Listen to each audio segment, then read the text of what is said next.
Today we will continue our chapter nationalism in India. पिछले lecture में हमने इस चैप्टर का बेसिक इंट्रोडक्शन जाना था।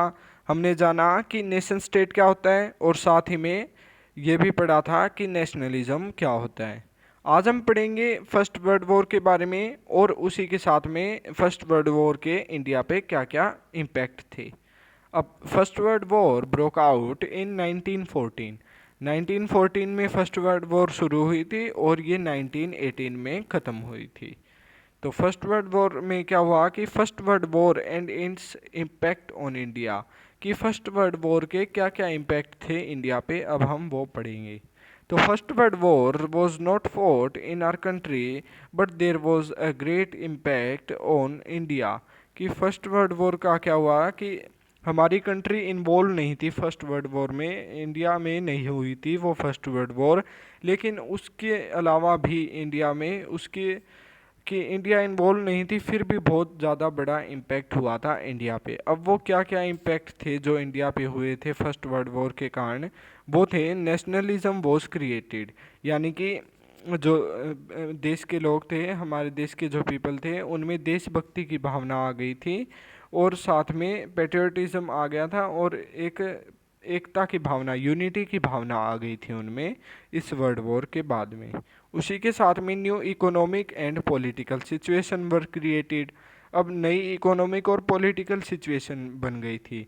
अब इस पॉइंट को हम डीप में जानेंगे हमारे लास्ट में, इस लेक्चर के लास्ट में हम इस पॉइंट को डीपली जानेंगे, हर एक चीज़ को कि क्या क्या नई इकोनॉमिक और पॉलिटिकल सिचुएशन क्रिएट हुई थी। अब उसके बाद में अब हम एक बार फिर से वापस आ जाते हैं हमारे टॉपिक वर्ल्ड वॉर के पास। तो वर्ल्ड वॉर में ब्रिटेन इन्वॉल्व था और उस टाइम, ये कब की बात है, कॉलोनियल पीरियड का टाइम है, जब कॉलोनियल पीरियड में जो इंडिया था वो ब्रिटेन के अंडर में था, यानी कि ब्रिटेन हम पर राज कर रहा था। उसमें क्या हुआ कि अब ब्रिटेन इन्वॉल्व हो गया तो हम कॉलोनिज्म का शिकार थे। तो ब्रिटेन को जितने भी पैसे लगे उस वर्ल्ड वॉर में, जितना भी उनका डिफेंस एक्सपेंडिचर हुआ और कोई चीज़ की ज़रूरत हुई, तो उन्होंने उस चीज़ की पूर्ति करने के लिए इंडिया को अपना टारगेट बनाया। इंडिया से वो सब कुछ लूटने लग गए और इंडिया के जो पीपल थे उन पे जुल्म करते रहे और पैसे इंडिया से सारे इंडिया के जितने भी पैसे थे वो अपने कंट्री में ले जाते रहे। तो उसमें क्या हुआ कि फर्स्ट वर्ल्ड वॉर में जब ब्रिटेन इन्वॉल्व हुआ तो डिफेंस एक्सपेंडिचर वॉज देयर, कि जितने भी उनको आर्म्स खरीदने थे, यानी कि जो हथियार उनको चाहिए थे, उसके लिए पैसे लगते। अब पैसे की ज़रूरत थी तो इंक्रीज डिमांड ऑफ मनी। अब ब्रिटेन के क्या हुआ कि मनी की डिमांड इंक्रीज हो गई, उनको पैसे की ज़रूरत पड़ने लगी। तो इसका क्या रिजल्ट हुआ, it resulted in war loans and increased taxes. War loans लेने लग गई ब्रिटेन और साथ में टैक्सेस इंक्रीज कर दिए।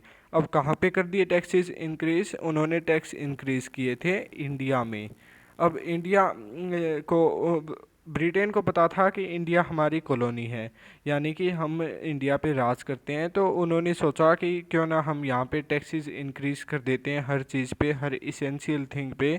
तो उससे क्या होगा कि ब्रिटेन पैसे कमा लेगा और इंडिया अपनी मुसीबतों को झेलता रहेगा। जितनी भी प्रॉब्लम्स इंक्रीज्ड टैक्सेस से क्रिएट होगी वो इंडिया के पीपल सहेंगे। तो इसीलिए उन्होंने इंक्रीज़ कर दिए थे टैक्सेस। अब इंक्रीज़ हुए टैक्सेस तो उसका भी कुछ ना कुछ इम्पेक्ट होना था डेली लाइफ पे। वो क्या हुआ कि जो भी डेली लाइफ में यूज़ होने वाले इसेंशियल थिंग थे उनकी सभी की कॉस्ट, जो प्राइस था वो इंक्रीज़ हो गया। अब जितने भी मान लो कोई भी चीज़ें थी, जैसे ग्रेन्स हो गए, जो भी फूड की ज़रूरत थी, उन सभी की भी जो है प्राइस इंक्रीज़ हो गया था, कि कॉमन पीपल के लिए हार्डशिप इंक्रीज़ हो गई थी।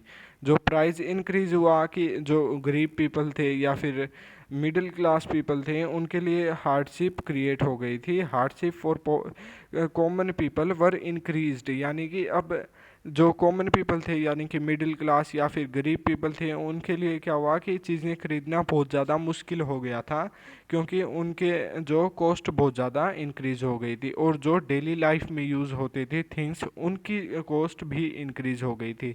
ऑलमोस्ट 19 1913 से लेकर 1918 तक डबल हो गई थी पूरी कॉस्ट। तो उसके बाद में एक और चीज़ है कि less population in Britain but need of many soldier. अब वर्ल्ड वर्ल्ड वॉर चल रही थी, तो ब्रिटेन में तो लेस पॉपुलेशन है लेकिन नीड किसकी ज़्यादा है, सोल्जर्स की नीड बहुत ज़्यादा थी। तो इसका क्या कारण हुआ, इससे क्या जो कंसिक्वेंस या फिर इम्पैक्ट हुआ कि it led to supply of soldier for वार।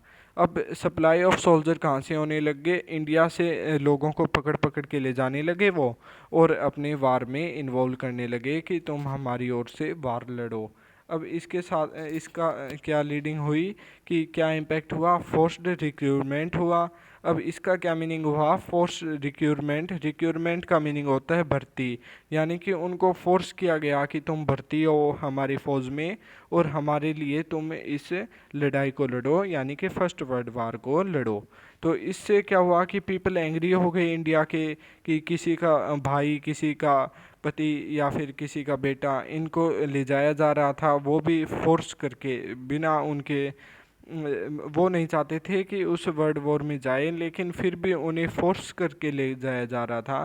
तो पीपल एंग्री हो गए।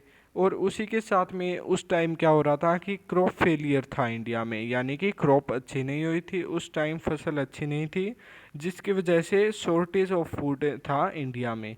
अब शॉर्टेज ऑफ फूड था लेकिन उसी के साथ में ब्रिटेन में वर्ल्ड वॉर चल रही थी और ब्रिटेन हम पर उस टाइम राज कर रहा था। तो ब्रिटेन उस शॉर्टेज ऑफ फूड में से भी आधा फूड वो ले जाता, यानी कि ग्रेन्स को ले जाता और अपने सोल्जर्स को प्रोवाइड करता, जिसकी वजह से क्या हुआ कि एक तो फेमाइन यानी कि भुखमरी आ गई इंडिया में, उसी के साथ में एक एपिडेमिक भी आया था वहाँ उसी टाइम।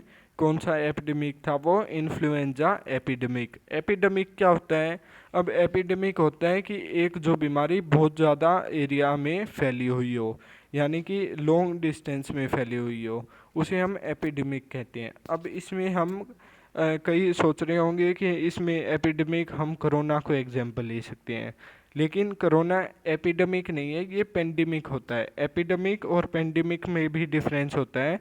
एपिडेमिक एक लार्ज एरिया में होता है और पेंडेमिक पूरी सभी कंट्रीज़ में होता है। मतलब कि एपिडेमिक सभी कंट्रीज़ में नहीं होता लेकिन लार्ज एरिया में होता है, और जो पेंडेमिक होता है वो लार्ज एरिया से भी ज़्यादा सभी कंट्रीज़ में होता है। अब जो फेमाइन हुआ और ये इन्फ्लुएंजा एपिडेमिक आया, इसका क्या रिज़ल्ट हुआ कि 12 से 13 मिलियन पीपल जो इंडिया के थे वो मर गए थे, उनकी डेथ हो गई। अब डेथ हो गई तो और ज़्यादा जो गुस्सा था वो इंक्रीज़ हो गया पीपल का, इंडिया के पीपल का गुस्सा इंक्रीज़ हो गया और नए नए लीडर्स एमर्ज होने लग गए, नए आइडियाज़, स्ट्रगल के नए आइडियाज़ के साथ में, यानी कि नए नए जो समझदार लीडर्स थे इंडिया में वो सभी अपनी आवाज़ को बुलंद करने लगे और ब्रिटिश रूल को ख़त्म करने के लिए। अब हम एक बार पढ़ेंगे कि जो फर्स्ट वर्ल्ड वॉर किसकी वजह से क्या क्या new economic and political situation create हुई थी इंडिया में। तो the British imposed war expenditure on India, income tax was introduced, custom duties were raised। तो अब इसका क्या मीनिंग हुआ कि जो ब्रिटिश पीपल थे उनके जितना भी वार एक्सपेंडिचर हुआ वो सारा किसको भोगना पड़ा था, इंडिया को, यानी कि इंडिया को उस एक्सपेंडिचर की पूर्ति करनी पड़ी थी। जितना खर्चा लगा था वार में वो सारा इंडिया से पूरा किया गया था।